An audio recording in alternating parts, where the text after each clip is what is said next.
নমস্কার, হাই নিউজে সকলকে স্বাগত। সঙ্গে রয়েছে আমি রিম্পি। শুরু করছে নিউজ টুডে, আর শুরুতে চোখ রাখবো আজকের হেডলাইন্সে।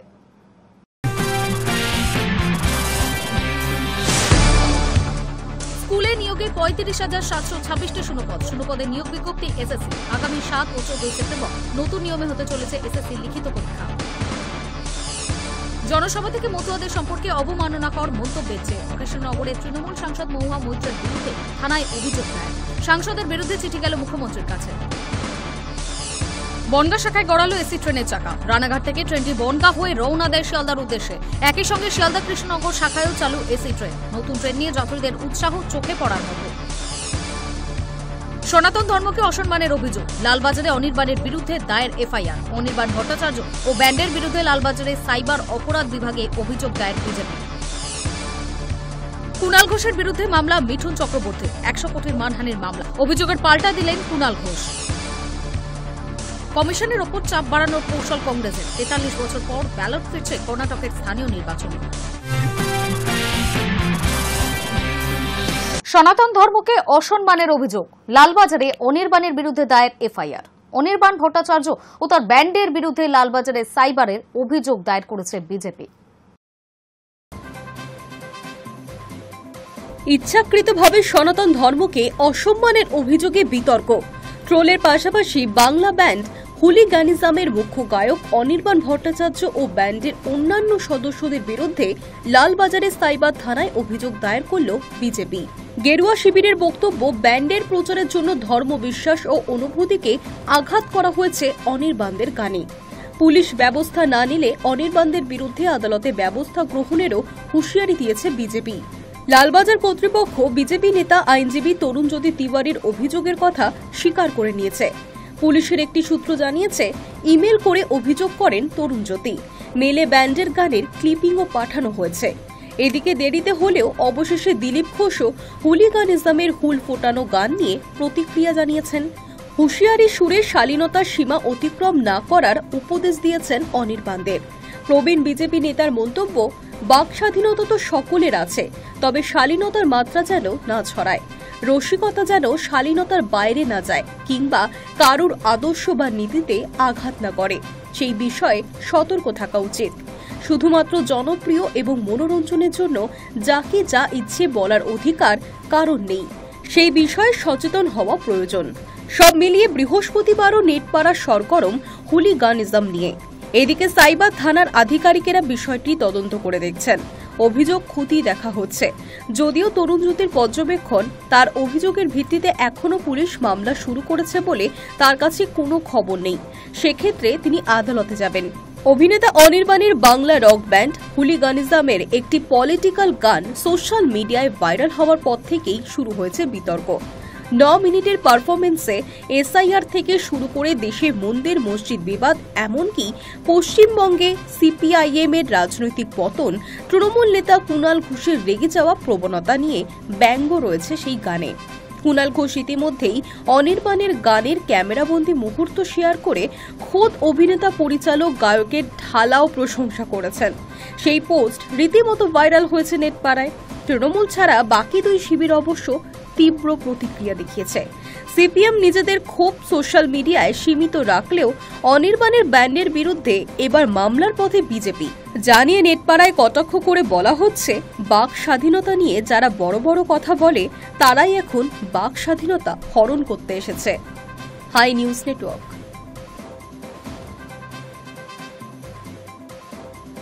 টানা বৃষ্টিতে হুড়মুড়িয়ে ভেঙে পড়ল মাটির বাড়ি। দেওয়াল চাপা পড়ে মৃত্যু হল মা ও দুই মেয়ের। ঘটনাকে কেন্দ্র করে প্রবল শোরগোল দক্ষিণ ২৪ পরগনার মন্দির বাজারে। টানা বৃষ্টিতে হুড়মুড়িয়ে ভেঙে পড়ল মাটির বাড়ি। দেওয়াল চাপা পড়ে মৃত্যু হল মা ও দুই মেয়ের। ঘটনাকে কেন্দ্র করে প্রবল শোরগোল দক্ষিণ ২৪ পরগনার মন্দির বাজারে। ইতিমধ্যেই দেহ উদ্ধার করে ময়না তদন্তে পাঠিয়েছে পুলিশ। ঘটনাস্থলে গিয়ে পরিবারের পাশে থাকার আশ্বাস দিয়েছেন বিধায়ক জয়দেব হালদার। জানা গিয়েছে, মন্দিরবাজার বিধানসভার শারদেশ্বরী স্কুলের কাছে কামারপাড়ায় একটি মাটির বাড়িতে থাকে কর্মকার পরিবার। বৃহস্পতিবার রাতে খাওয়া দাওয়া সেরে ঘুমাতে যান তারা। মাঝরাতে আচমকাই দুর্ঘটনা ঘটে। হুড়মুড়িয়ে ভেঙে পড়ে বাড়ি। শব্দ পেয়ে প্রতিবেশীরা ছুটে যান। খবর দেওয়া হয় থানায়। পুলিশ ও স্থানীয়দের তৎপরতায় ধ্বংসস্তূপ সরিয়ে উদ্ধার করা হয় ৩ জনকে। সঙ্গে সঙ্গে নিয়ে যাওয়া হয় হাসপাতালে। সেখানে চিকিৎসকেরা মা ও দুই মেয়েকে মৃত বলে ঘোষণা করেন।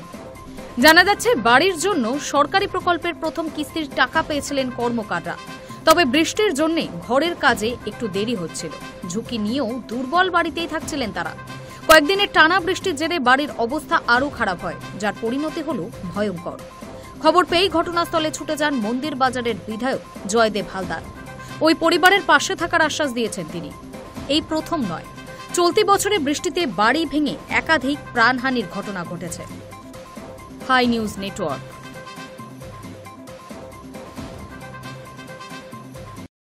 যে কোনো বিলের বিষয়ে সিদ্ধান্ত নিতে রাজ্যপাল একচ্ছত্র ক্ষমতা রাজ্য আইনসভার কার্যকারিতা বিপন্ন করবে। এটা জনসাধারণের ইচ্ছার পরিপন্থী। সুপ্রিম কোর্টে এমনটাই মন্তব্য করল পশ্চিমবঙ্গ সরকার। কেন রাষ্ট্রপতি বা রাজ্যপালকে বিলের বিষয়ে সিদ্ধান্ত নেওয়ার জন্য সময় বেঁধে দেওয়া প্রয়োজন, তাও ব্যাখ্যা করেছেন রাজ্যের আইনজীবী। যে কোনো বিলের বিষয়ে সিদ্ধান্ত নিতে রাজ্যপালের একছত্র ক্ষমতা রাজ্য আইনসভার কার্যকারিতা বিপন্ন করবে। এটা জনসাধারণের ইচ্ছার পরিপন্থী।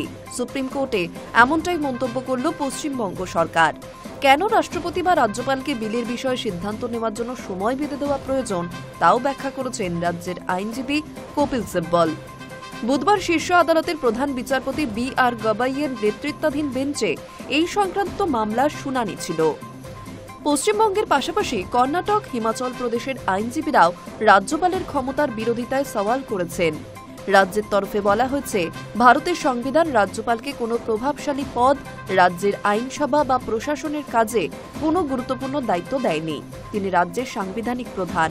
কিন্তু একছত্র ক্ষমতার বলে তিনি যদি বছরের পর বছর কোনো বিল আটকে রাখেন, তবে জনগণের ইচ্ছাকে অস্বীকার করা হয়। গণতন্ত্রে যা বাঞ্ছনীয় নয়, কারণ জনগণ দ্বারা নির্বাচিত প্রতিনিধিরা রাজ্য আইনসভায় বিলের মাধ্যমে জনগণের ইচ্ছাকেই তুলে ধরেন।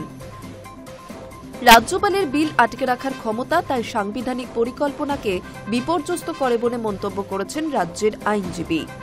উল্লেখ্য, পশ্চিমবঙ্গের মুখ্যমন্ত্রী মমতা বন্দ্যোপাধ্যায়ের সঙ্গে রাজ্যপাল সিবি আনন্দ বোসের সংঘাতের কথা কারও অজানা নয়। রাজ্যের আইনজীবী আদালতে বলেছেন, যদি কেন্দ্রের যুক্তি মেনে নেওয়া হয়, তবে আলোচনা, যুক্তি এড়িয়ে আইনসভার প্রাধান্য উপেক্ষা করে রাজ্যপাল নিজের মতো করে কাজ করতে পারবেন। সেক্ষেত্রে রাজ্যপালের পদটি অতি সাংবিধানিক পদে পরিণত হবে। গণতন্ত্রের সঙ্গে তা সঙ্গত নয়। বিরোধী শাসিত রাজ্যগুলিতে বিল অনির্দিষ্টকালের জন্য ঝুলিয়ে রাখতে রাজ্যপালের পদটিকে ব্যবহার করতে পারে কেন্দ্রীয় সরকার, আশঙ্কা রাজ্য সরকারের। বিল নিয়ে সংবিধানে রাজ্যপালকে যত দ্রুত সম্ভব সিদ্ধান্ত নিতে বলা হয়েছে বলেও উল্লেখ করেছেন আইনজীবী। নিয়ম অনুযায়ী বিধানসভায় পাশ হওয়া কোনো বিল নিয়ে রাজ্যপাল নির্দিষ্ট সময়ের মধ্যে সিদ্ধান্ত নিতে না পারলে তিনি তা রাষ্ট্রপতির কাছে পাঠিয়ে দেন। এক্ষেত্রে বিলের সাংবিধানিক বৈধতা বিচার করতে সুপ্রিম কোর্টের মতামত নেওয়া উচিত রাষ্ট্রপতির। এই মর্মে এর আগে নির্দেশ দিয়েছিল শীর্ষ আদালতের 2 বিচারপতির বেঞ্চ। তামিলনাড়ুর রাজ্যপাল সে রাজ্যের বিধানসভায় পাশ হওয়া 10টি বিল আটকে রেখেছেন বলে অভিযোগ উঠেছিল। সেই মামলায় গত এপ্রিল মাসের নির্দেশে রাজ্যপালকে 1 মাস এবং রাষ্ট্রপতিকেও 3 মাসের মধ্যে পদক্ষেপ করতে বলেছিল শীর্ষ আদালত। রাজ্যপালের আচরণকে বেআইনি বলেও উল্লেখ করা হয়েছিল, কিন্তু তা নিয়ে প্রশ্ন তোলে কেন্দ্র। জানতে চাওয়া হয়, শীর্ষ আদালত কি এভাবে রাষ্ট্রপতিকে নির্দেশ দিতে পারে?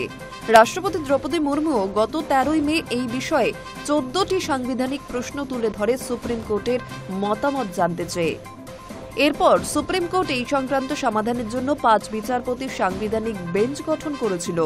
বিচারপতি গবাই, বিচারপতি সূর্যকান্ত, বিচারপতি বিক্রমনাথ, বিচারপতি পি.এস. নরসিংহা এবং বিচারপতি এ.এস. চান্দুকরের সেই বেঞ্চে এক্ষেত্রে কেন্দ্রের যুক্তি মেনেও নেয়।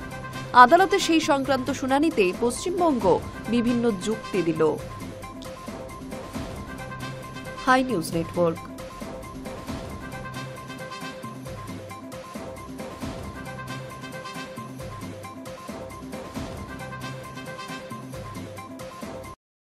তিনি রাজ্য সামলান, তার পাশাপাশি লেখেন গান, কবিতা, আঁকেন ছবিও। এবার উৎসবে রাজ্যকে উপহার, পুজোয় প্রকাশিত হবে মুখ্যমন্ত্রীর লেখা 17টি গান। এবার পুজোয় প্রকাশিত হবে মুখ্যমন্ত্রী মমতা বন্দ্যোপাধ্যায়ের 17টি গান।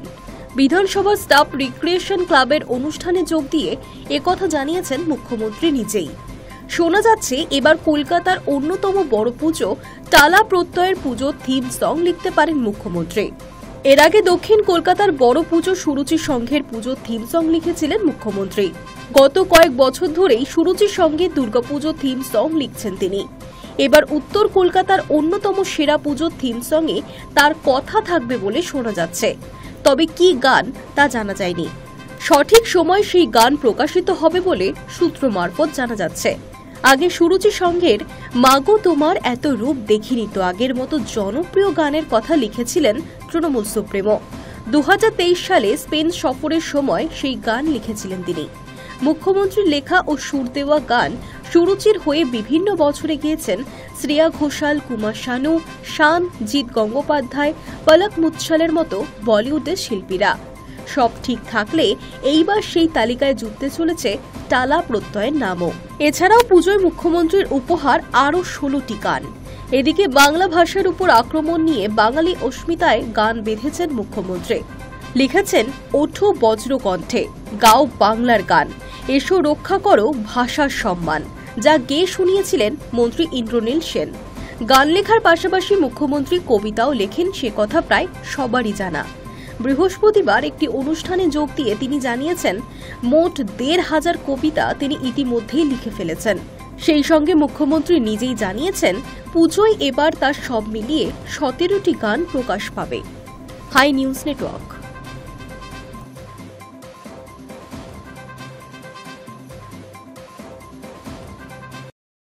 সময় এখন একটা ছোট্ট বিরতির।